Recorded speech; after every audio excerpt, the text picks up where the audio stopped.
sommes au lundi 16 juin 2025. Mesdames, Messieurs, bonjour et bienvenue dans cette édition du Journal Parlé. Au sommaire, ce lundi démarre sur toute l'étendue du territoire national la phase écrite de l'examen du baccalauréat session de juin 2025. C'est le centre de composition du CEG Malanville qui a servi de cadre pour le lancement au plan local. Restez avec nous pour en savoir davantage. Toujours parlant de cet examen national, en prélude au démarrage, la ministre de l'Enseignement supérieur et de la recherche scientifique a adressé un message aux candidats tout en les invitant à plus de sérénité et en soulignant l'importance de cette étape dans le parcours éducatif. Les détails sont à suivre également dans quelques instants. 15 juin 2024, 15 juin 2025, cela fait exactement un an que le marché de Kadiéon a été inauguré, marquant un tournant majeur dans le paysage commercial du pays. À cette occasion, les usagers de ce marché ont reçu hier la visite du ministre de l'Industrie et du Commerce. Vous aurez les précisions dans le développement. Et à toutes ces informations viendront s'ajouter d'autres sans occulter, la revue de presse ainsi que la chronique en fin d'édition. Merci de vous installer. Sota Midi Magazine, le point de l'actualité de la journée sur ta radio. Sota FM, c'est maintenant et tout de suite. De nouveau, bonjour. Note éducation pour commencer. Lancement officiel de l'examen du baccalauréat session de juin 2025 au CEG Malanville ce lundi 16 juin 2025. Représentant le maire de la commune, le chef d'arrondissement central de Malanville, Soulé Issifou, accompagné du directeur du développement local et de la planification de la mairie, Placide Voglosi, ont honoré de leur présence à la cérémonie de lancement au plan communal. Souleymane Issiakou, chef central du CEG Malanville, qu'on écoute. Le savon du baccalauréat a démarré sur toute l'étendue du territoire national. CEG Malanville et centre de composition de la commune. Tout se passe très bien. La première épreuve, le français a démarré et ça va se poursuivre dans l'après-midi avec les différentes épreuves qui concernent chaque série. L'épilogue est pour le mercredi dans l'après-midi. Nous souhaitons une très bonne chance à nos candidats. Nous avons la série A1, la série A2, la série B, la série C et la série D. Le gouvernement a mis les petits plats dans les grands pour que tous les candidats sur toute l'étendue du territoire national dans de très bonnes conditions. Nous sommes rassurés que tout se passera très bien. À cette occasion, le chef de l'arrondissement central de Malanville a invité les candidats à aborder les épreuves avec confiance en toute sérénité et détermination. Soulé Issifou se veut plus précis.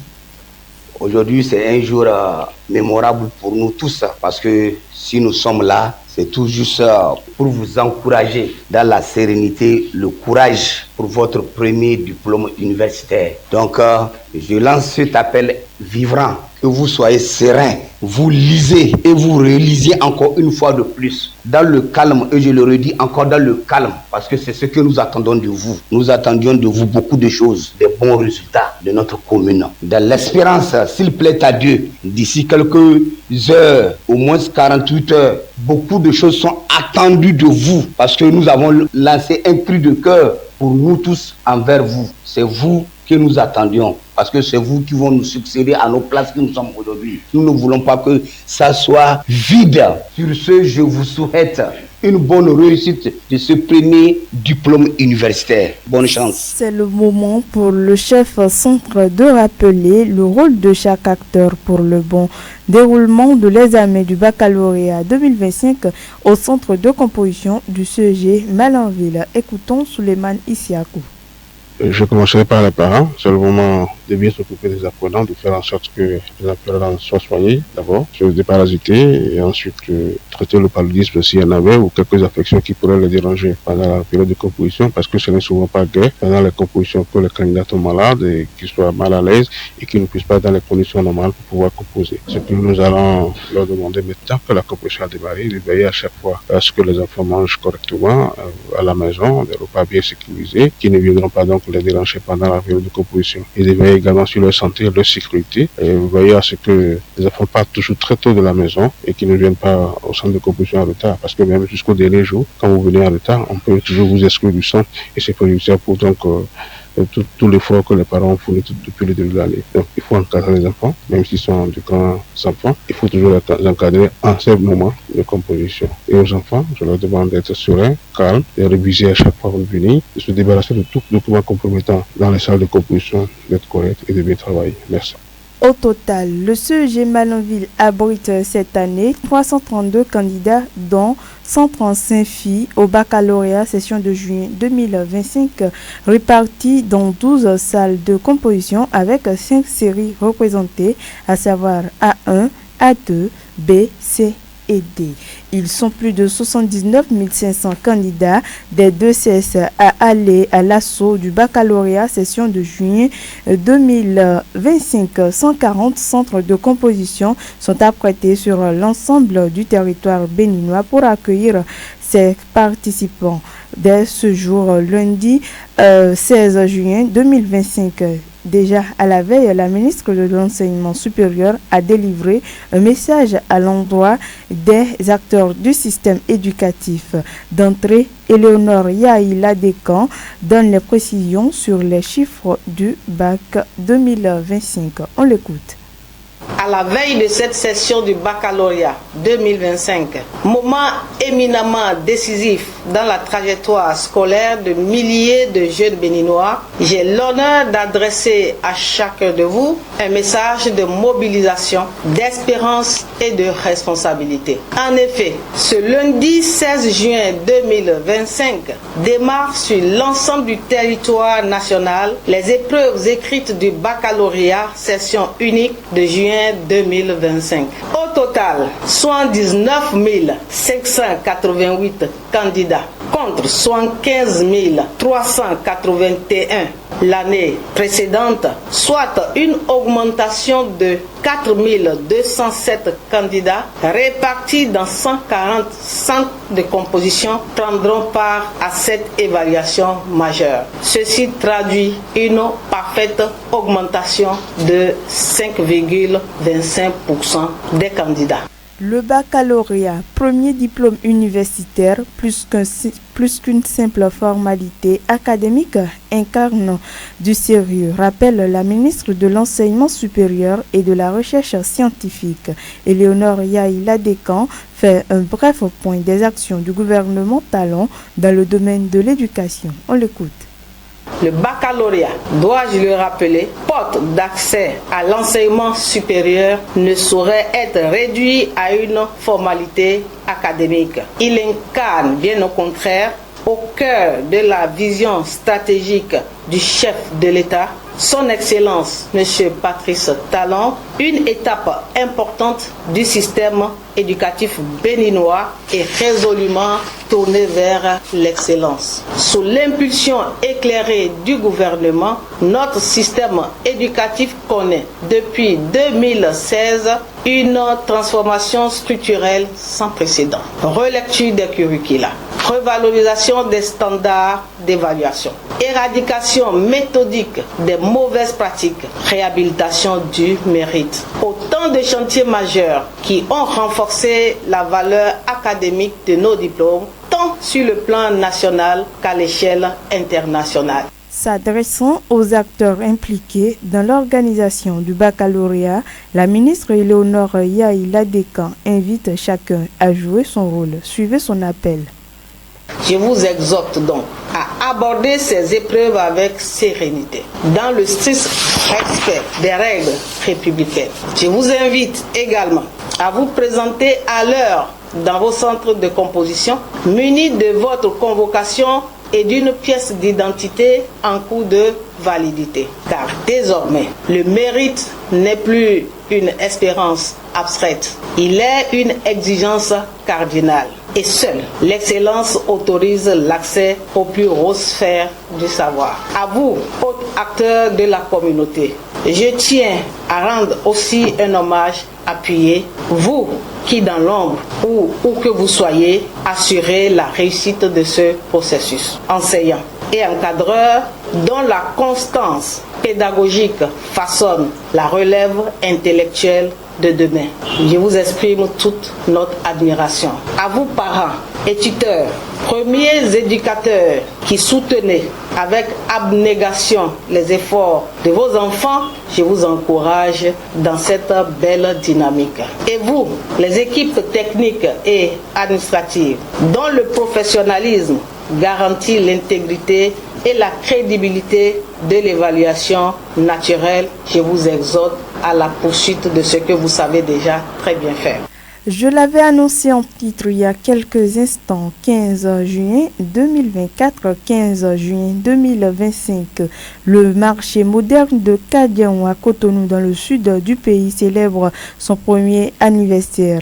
Un an après son inauguration officielle, le tout premier marché moderne du Bénin a reçu hier dimanche 15 juin 2025 la visite de la ministre de l'Industrie et du Commerce Alimatou Chadia Assouma, accompagnée de la directrice générale de l'Agence nationale de gestion des marchés, Madame Eunice Loïsel Kinifo. Avec une joie immense, la directrice générale de l'ANAGEM a exprimé sa gratitude à l'endroit du gouvernement de Patrice Talon. Elle profite de l'occasion pour lancer un appel à tous les occupants des espaces marchands. Eunice Loïsel Kinifo, qu'on écoute. Nous sommes en ce moment dans le marché de Kadiaon. C'était le premier marché pilote, ouvert donc l'année dernière, le 15 juin 2024. Donc ça fait exactement un an que nous avons ouvert ce marché au public. Alors le constat général est un constat de satisfaction. Les marchands et les marchandes sont très contents dans le marché. C'est une infrastructure moderne aux standards internationaux et les vendeurs se plaisent bien dans cet environnement où l'insalubrité, l'insécurité, maintenant tous ces mots ne sont plus d'actualité. Nous avons dans ces marchés des prestataires qui sont là au quotidien, de jour comme de nuit, qui assurent la sécurité. Nous avons donc des sociétés de nettoyage qui fonctionnent correctement. Le marché est propre. Nous avons des toilettes de qualité. C'est plaisant aujourd'hui de venir dans le marché. Le marché de Kadiaon est situé en plein centre de ville, au centre d'un quartier. C'est un marché qui n'est pas très connu en dehors de la zone de Kadiaon, de la haie vive de Cocotier. J'invite encore la population à venir nombreuse dans le marché de Kadiaon, un marché où vous retrouvez tout. Un grand merci à son Excellence le président Patrice Talon et à tout son gouvernement qui ont œuvré afin que ces projets soient une réalité aujourd'hui. Occasion pour la directrice de l'ANAGEM d'annoncer d'entrée en vigueur dès juillet 2025 d'un système de redevance pour les occupants des emplacements marchands en fixant certain nombre de critères. Eunice Loïsel Kinifo, qu'on écoute. Je vais parler plutôt de satisfaction morale. Une satisfaction morale est aussi un genre de rentabilité pour l'État. Maintenant, au plan financier, au plan économique, on va parler de rentabilité lorsqu'on va parler de ce que l'État gagne, n'est-ce pas, en ayant mis en place cette infrastructure. Alors, à date, personne n'a encore payé 1 centime de frais de redevance au niveau des marchands qui sont à l'intérieur, notamment les marchands de vente à l'étal. C'est vrai, les marchands qui sont dans les boutiques ont commencé à payer depuis le 1er janvier 2025 parce que leur activité est bien indépendante de l'intérieur du marché. Mais les marchands qui sont à l'intérieur des marchés, qui sont donc au niveau des étals, ne payent encore rien. Alors je voudrais profiter de cette opportunité pour dire aux marchands qu'à partir du mois de juillet débutera le paiement des redevances au niveau des marchés. Aujourd'hui, le montant est connu et les montants sont différents, que ce soit en zone urbaine ou en zone régionale. Donc au niveau des régions, nous avons aussi des prix différenciés. Ça dépend des marchés. Il y a des marchés qui sont animés de façon hebdomadaire. Il y en a qui sont alignés de façon périodique, tous les 5 jours, tous les 4 jours, et ainsi de suite. Et donc les marchés qui s'animent de façon hebdomadaire doivent payer à peu près l'équivalent de 1600 francs et les autres vont payer l'équivalent de 1200 à peu près. Pour ce qui concerne donc les bouchers, les poissonniers, nous n'avons pas les mêmes paiements parce que les bouchers utilisent beaucoup plus d'énergie électrique, utilisent beaucoup plus d'eau. Nous sommes à l'équivalent de 100 francs de plus au quotidien. Nous prenons une courte pause avant de poursuivre cette édition du journal. Sota Info Midi, le point de l'actualité sur ta radio. Cette fois-ci, nous revenons au plan local. Ouf de soulagement pour les producteurs du riz de la coopérative rizicole du Grand Périmètre de Malanville. Autrefois presque abandonné, le Grand Périmètre rizicole de Malanville produisait moins de 110 sacs de riz à chaque campagne agricole, mais avec l'appui du gouvernement pour cette campagne agricole 2025, les producteurs sont à plus de 1000 sacs de riz avant la fin de la campagne. Selon le secrétaire général du conseil consultatif du Grand Périmètre de Malanville, Zachary Zika, puisque c'est de lui qu'il s'agit, nous en dit plus, on l'écoute. Effectivement, dans le passé, le périmètre a connu de graves crises, de grands problèmes. C'est bien que le périmètre était totalement à terre. Il n'avait pas de redevance qui rentrait. Il n'a rien pour faire tourner les activités du périmètre. Avant, on avait problème de gestion parce que les choses se géraient autrement selon la volonté des dirigeants. C'est bien qu'il n'avait pas de clarification. Ce que nous manquait pour la production, c'était que on n'arrivait même pas à irriguer les parcelles de riz.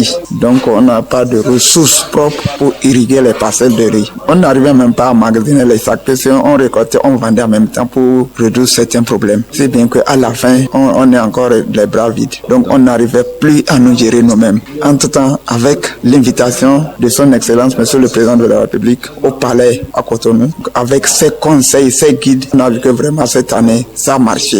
Si on voit la réalisation qu'on a fait jusqu'à aujourd'hui nous-mêmes en termes de stockage de sacs de riz, nous sommes à plus de 1000 sacs de riz déjà. Ce qui, même si aujourd'hui on fait la part des choses, on peut les payer et même avoir quelque chose dans notre propre compte. Donc aujourd'hui nous avons les pieds à terre grâce à l'accompagnement de cet administrateur provisoire et grâce à l'appui du gouvernement et de son chef, le président Patrice Talon. On n'a pas eu d'appui financier quelconque, mais nous recevons tout le temps des conseils en matière de gestion. Puisque même ça ne fait même pas 2 semaines, il y avait un agroéconomiste qui était arrivé ici. Il a fait quelques jours avec nous. C'est lui-même qui nous a tracé les cahiers de récupération de ces redevances-là. Les gens ne cessent pas de nous orienter selon comment est-ce qu'il faut gérer une coopérative. Saisissant l'occasion, le secrétaire général du conseil consultatif de la coopérative rizicole du Grand Périmètre de Malanville n'a pas manqué de laisser un message à l'endroit des producteurs du riz et au gouvernement. Zachary Zika, qu'on écoute.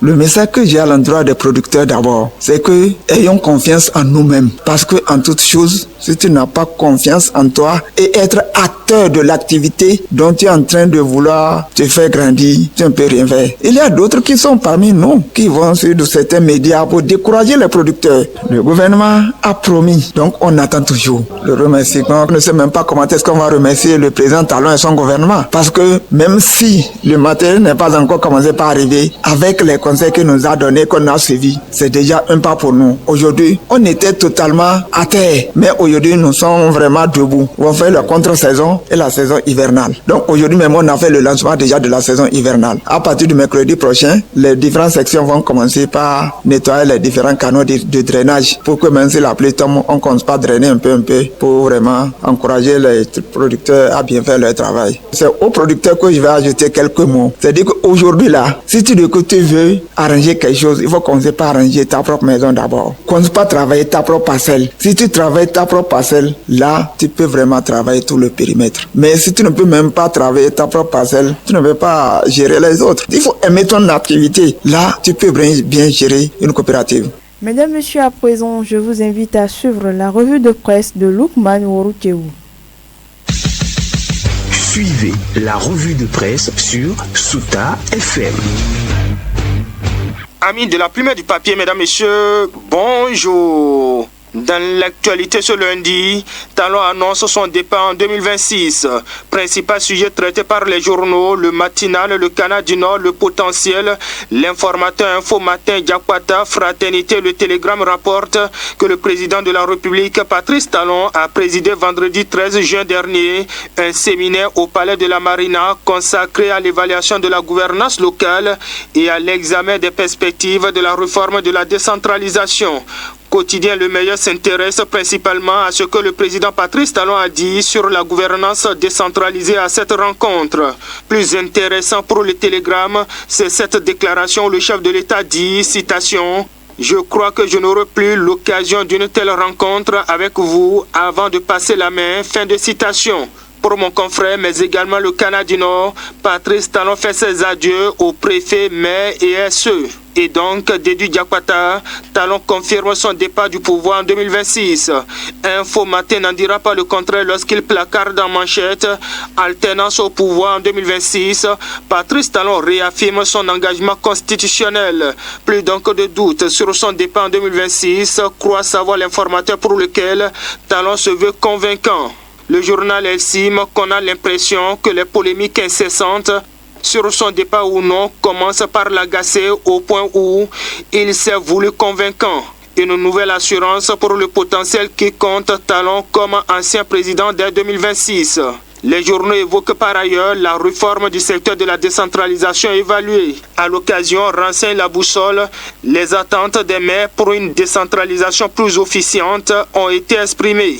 Fraternité parle en termes de défis et perspectives des réformes avec les élus territoriaux pour une gouvernance locale optimale. Il est annoncé d'après le potentiel un séminaire gouvernemental pour traduire en actes les réajustements souhaités. En attendant donc ce séminaire gouvernemental, ainsi dans la suite, au regard de la situation sécuritaire actuelle, faut-il reporter les élections générales de 2026? Niet, répond Théodore Olo, rapporté par le Télégramme. À moins d'un an des échéances électorales, l'ancien président de la Cour constitutionnelle intervenant récemment sur le sujet fait savoir la publication a écarté toute thèse liée au report de ces élections. Donc, Théodore Olo contre le report d'un scrutin pour raisons sécuritaires, clame Diakwata, appuyé par le pays émergent qui retient en titre que sur la question de report des élections générales de 2026, pour question d'insécurité, le professeur Théodore Olo dit niet. Il est impératif que les scrutins se tiennent dans les délais constitutionnels et ce, quelles que soient les circonstances, insiste-t-il. Pendant ce temps, en autre politique, l'affaire PRD continue de défrayer la chronique. Paul-Marie Ouessou, analyste politique, se prononce sur le sujet. Matin Libre le cite en manchette que le ministre de l'Intérieur est défaillant. L'analyste voit Alassane Seydou comme jugé parti. On voit le serpent et on tape dans le feuillage. Voilà comment il qualifie le fait qu'on s'en prenne à Maître Adrien Ngoueyi dans cette affaire de non-dissolution du Parti du Renouveau démocratique après sa fusion d'avec l'Union progressiste pour donner naissance à l'UPR. Matin Libre souligne que pour l'analyste, la vérité c'est que Maître Adrien Ngoueyi réussit à retourner à ceux qui lui ont dit qu'il est en déphasage avec les lois, que c'est plutôt eux qui sont en déphasage avec la loi. Je ne sais pas pourquoi jusqu'à aujourd'hui on n'a pas encore limogé le ministre de l'Intérieur, laisse-t-il entendre et cité par le quotidien. Sans commentaire dans le reste, des publications nous conduisent à Parakou où depuis le 2e arrondissement, le G20LD lance la mobilisation pour 2026. Hier dimanche 15 juin, rapportent les confrères, le G20LD a réuni au cœur du 2e arrondissement de Parakou les responsables des cellules de base du Parti Les Démocrates dans une ambiance studieuse, militante et stratégique. À l'horizon des élections générales de 2026, les leaders locaux de ce parti ont mis l'accent sur les fondamentaux, le RAVIP, les différents types de cartes d'électeurs ainsi que l'identification des bureaux de vote. Un seul mot d'ordre, ne rien laisser au hasard. Quotidien Éveil Info indique que Aboulaye Sanoussi, vice-coordonnateur de la zone B, appelle à une mobilisation de masse, un éveil politique et un engagement total derrière l'ex-président Boni Yayi. Pour sa part, ainsi dans les dernières secondes, le Chasseur Info rapporte qu'ils sont au total 79 588 candidats à plancher dès ce jour pour le baccalauréat 2025 au Bénin. Des chiffres repris par l'informateur, le Canada du Nord, Info Matin, La Boussole, Diakwata, Le Soleil, Bénin Info et bien d'autres publications qui font savoir que les candidats sont repartis dans 140 centres de composition. Bonne chance alors à tous les candidats. Et quant à nous, mesdames et messieurs, on s'arrête ici dans l'espoir de nous retrouver demain pour un autre rendez-vous. Fin de cette revue. Merci de m'avoir suivi. À demain. C'était la revue de presse sur Sota FM.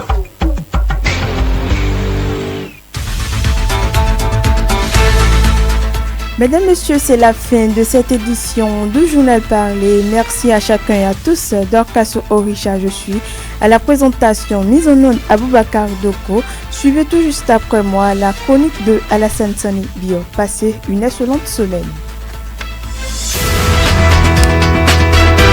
C'était Sota Midi Magazine, le rendez-vous informatif de la mi-journée sur Sota FM, la radio de l'espoir. Merci pour votre fidélité. Suivez la chronique en français facile sur Sota FM. La chronique en français facile sur Sota FM. Alassane Sani Bio.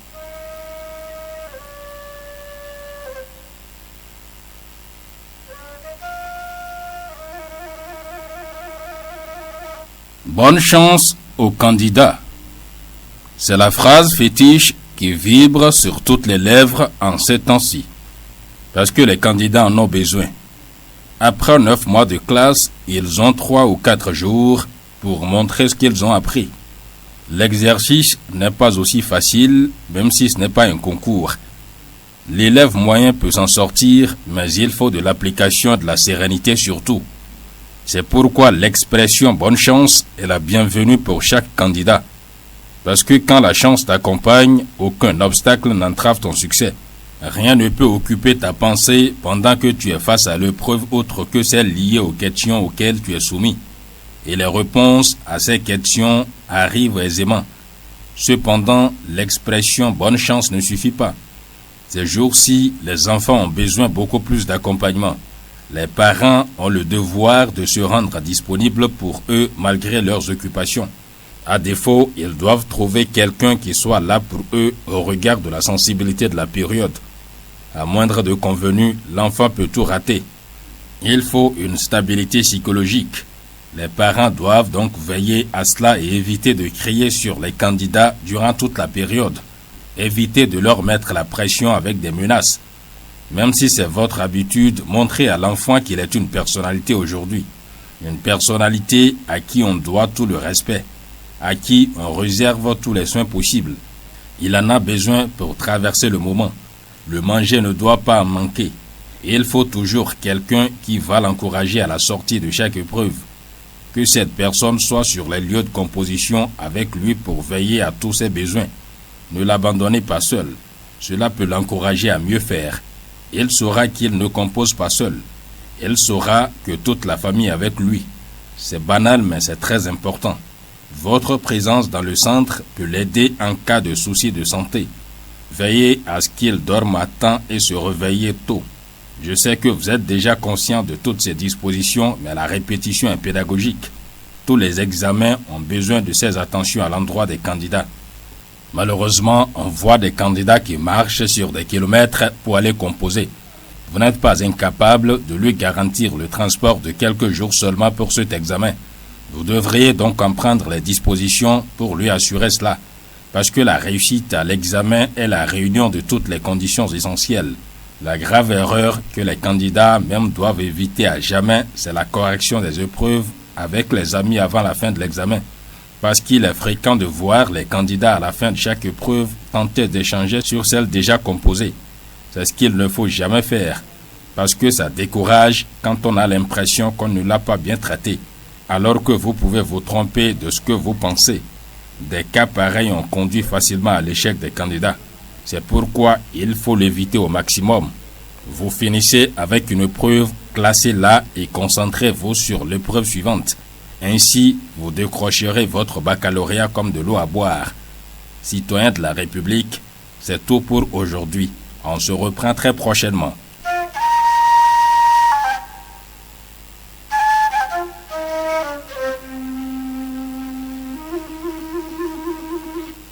C'était la chronique en français facile sur Sota FM. Dans la Liborie, la différence